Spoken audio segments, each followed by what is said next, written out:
Maniqué. Maniqué. Est-ce que tu as les épaules, Yako, assumer tout ce que tu racontes sur les nets? Oh, quoi assumer? Oh, quoi assumer, bah, répercussion, il y a tout ce que tu racontes. Non, mais tu peux dire, moi,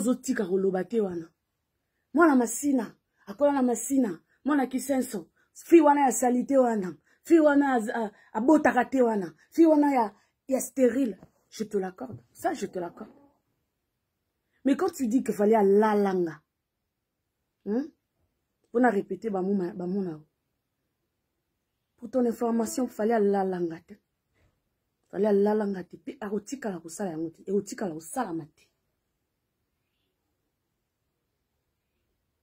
Keba na yo, mwasyo. Keba na yo. Ozo non affaire nangate. Tu me connais pas na ebioti. Au moins, ni muto, na ye muto a otindaka yo. A pesa yo bambongo. A otindaka yo, osala, ozo salo ya ofinga nga po ya o ridiculiser nga. Faites attention à vous. Faites attention. Moi, si, Zana ma kasi, Zana ba epoli ya remema tout ce que tu es en train de sortir. Ben, santé, tout ozo bimsa sur nga. Zana ma kasi. Moi, le la respect, zal souste pour personne. Vous n'avez plus aucun respect pour personne. C'est comme ça que ça va se passer maintenant. Moi, je suis devenue ton ombre. Comme appelle Elilingi na yo, maniqué. Pour poursuivre yo toute ma vie. Pour poursuivre yo.